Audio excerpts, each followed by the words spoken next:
Alright guys, TacticalRab back again today. I hope you're all doing well and enjoying your day so far. Welcome back to VALORANT News. Crazy day yesterday at Champions, but also big news coming out from Zombs from Sentinels, implying that from his understanding about the situation with Sentinels going into franchising next year, the partnership situation and the internal structure of the organization, that it will 100% get a spot, even though OpTic are far from guaranteed. Very much intrigued to your thoughts in the comment section below. Hit the like button if you enjoy. Subscribe if you are new as always. I would greatly appreciate it. Really helps out the channel. Thank you very much indeed for doing that one. Thought this is pretty funny here. Sliggy versus Bunny. Bunny's coming out on top for now in terms of Champions predictions, but plenty to discuss today. First of all, wanted to mention real quick actually some changes to the weapon meta going forwards with regard to the Stinger, which is potentially coming soon as well. There were some good videos coming out here, for example, from OpTic in their victory up against Loud to end up at, well, qualifying for the playoffs, and we're going to see the playoffs continue later on today. We'll look at the bracket here in a few minutes time because OpTic, I believe, are in action today. And just to mention this actually, the top players of the tournament so far: Yay, Zekken, Yampy, Turko, of course, right up there. DRX, of course, what a performance from them yesterday. We shall see here in a second. But I mean, yeah, operators, vandals, kind of, see a couple of phantoms in here, but generally is the operator and the vandal leading the line for many of these pro players. But yes, potential Stinger buffs currently being tested on the public beta environment that may be coming to the game soon. We saw this with Chamber, right? They put the potential buffs and nerfs into the beta, and then that got tested for a bit, and then they just copied and pasted it into the actual game itself. Primary fire has now been adjusted from 1.6 error after 7 bullets to 1.3 error after 6 bullets, and then alt fire first shot error has been adjusted from 0.5 to 0.35, so they are effectively is more accurate now, implying that the Stinger might be back to a certain degree. Is it going to be back to the glory days? Maybe not, but there has been some reaction to this saying that the Stinger, maybe it's now too strong, or it's too weak, or whatever the case is. But some people have been saying for quite some time the Stinger needs to be buffed to a certain extent, which I'd be inclined to agree with. Now, I mean, look, some people say that the Stinger's already broken. Net from the guard says it's already broken, please no buff. I'd rather see a Bucky buff because that gun is worse than a Shorty at this point, which might be argued, right? So that's always the thing. They're buffing the Stinger, they're not buffing the Bucky or these other weapons that might need potential changes. But yeah, this change of the Stinger might not be dramatic, but it's going to be still relatively significant, right? I think honestly these changes to the first shot errors,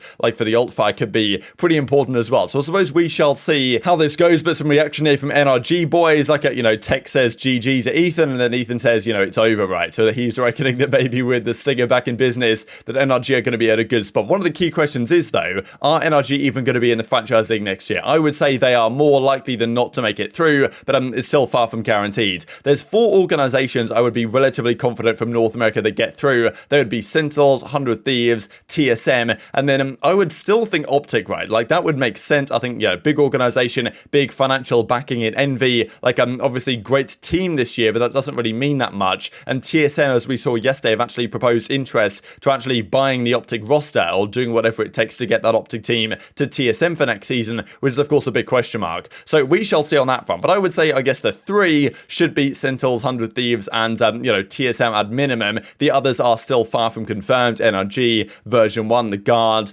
FaZe maybe, but even that seems rather unlikely at the moment. And that's the thing, if FaZe don't get through, like they've got a solid squad. They didn't make it to Champions, but they weren't that far away. Like the likes of babybay and Dicey and these type of players, like where will they end up next season if their organization doesn't get franchised? Like that of course is a rather big deal. But Zombs of course is weighing up his own options. What does he do? Does he stay competing? Does he go to a different team? Because it seems unlikely he's going to get a spot back on the Sentinels roster. So does he go elsewhere? Does he just stay doing content for Sentinels? Maybe that's more sensible. But he's given his thoughts on what the situation could be with Sentinels next season going into the franchise era, saying that some people are saying, wow, will Sentinels get a spot? Is it guaranteed? Seems likely, but not exactly certain as it stands. And he describes in this clip, despite the fact that he has no absolute guarantees it'll be the case, from his knowledge of the way the partnership works for next season, how big Sentinels are as a brand, and also from his understanding of the organization internally, right? He works for the org. He's he's a part of the org for many years now. Like he understands what goes on internally, how good their staffing is, like maybe to some degree what their financials are like, and therefore their options for partnering with Riot. And he reckons it's absolutely guaranteed that Sentinels will get a spot for many reasons going into next season.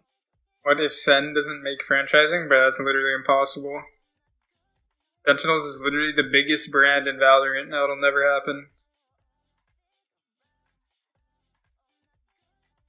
It's not even a leak, it's just obvious. in what world is Sentinels not getting invited to the league when they're literally the most popular brand in the whole game? And it's like, it's the best org I've ever been on. Like, all the staff and everything's like really good. Things amazing about Sentinels. If Sentinels, like, just from the org alone, like, bro, like, OpTic might not even get in, like, while they have, like, the best team in NA currently, like, Sentinels has both, like, okay, well, Sentinels has, like, a pretty good team, and like, their org is insane on top of that. So it's, like, impossible that they don't get in. So, of course, time will only tell, but, you know, Sentinels and probably 100 Thieves and maybe TSM, right, to be the organizations I would say were practically guaranteed. But Sentinels just so big that, like, I think he's bang on the money, right? Like, their organization is so, you know, so big and so, well, especially in the Valorant world in terms of viewership and stuff, that there's absolutely no way that Sentinels will not be selected for next season, I would imagine. But, of course, even when they do get selected, what is their roster? That, of course, is one of the key questions we have been raising over the last couple of days. Let's talk the crazy series that went down last night. This was Leviathan versus Loud. I think I took Leviathan here to win this 2-1, and I thought I was on for a winner when we saw the start of this icebox. It was 12-6 at a time here. Leviathan were up, and Loud started them out the comeback. 12-6 in icebox, with the second map coming up where Louds were not exactly going to be the favourites. And I mean, there was this crazy round as well where King was trying his best to clutch this 1 versus 4, but the bomb diffuser was just stuck, and Loud ended up tying it up 12-12. And honestly, like, the mental of Leviathan just went at this point. And this was a key story of the day, really, not just for Leviathan, but also for, as it turned out, DRX, because DRX has been a kind of a key team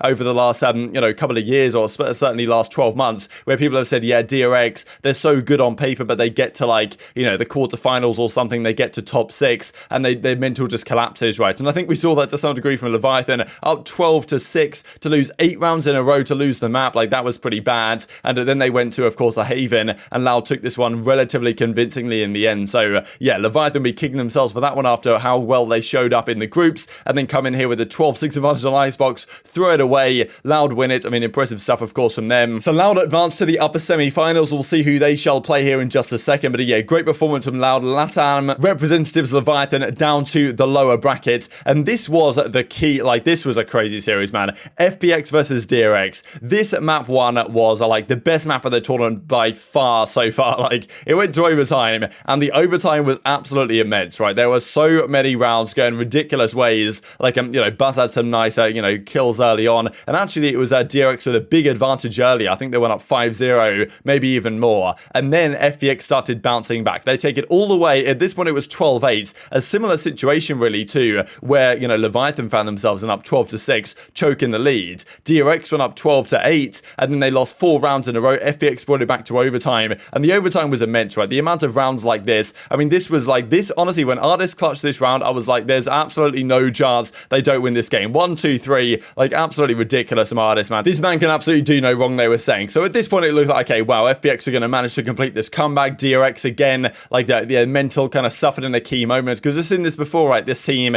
when the pressure's on, they can crumble to a certain extent. We know how good they can be. We know how good FPX are, of course, the reigning champions of the most recent tournament, and, you know, DRX, of course, looking to take them down. They do exactly that. I mean, a 1 HP clutch, like, you can't make this stuff up, to be honest. And it continues, though, right? Because, like, DRX didn't collapse just there after that 1v3 choke that they had. Like, they bring it back, and then, honestly, like, the clip from Stacks that he came up with and they kissed them out, I was like, this is just absolutely iconic stuff here. But, I mean, the amount of clutches this guy has, this one especially, the 1 versus 2 that he clutched up here, down 16-17 to keep the dream alive for them. This is obviously, like, you know, map point here for FPX to win this one and take it 18-16, but in the end, he clutches this one out, Stacks, to take it 17-17, and eventually, it's actually DRX that win the map, right? I mean, yeah, it went 19-17, I believe, in their favor. Like, an absolutely ridiculous set of rounds that everyone was playing here, and honestly, after this map was over, it felt like the series was over to a certain degree, but this was, to me, really impressive from DRX, because, as I say, we've talked about them before, like, you know, they can suffer at times. I mean, Stacks was making play after play, of course, here to put them up, up 18-17 after this round. They close out the map, they close out the series as well. They take game 2 relatively comfortably here on the breeze. And this time it was FPX, the team that after, struggling a bit, end up,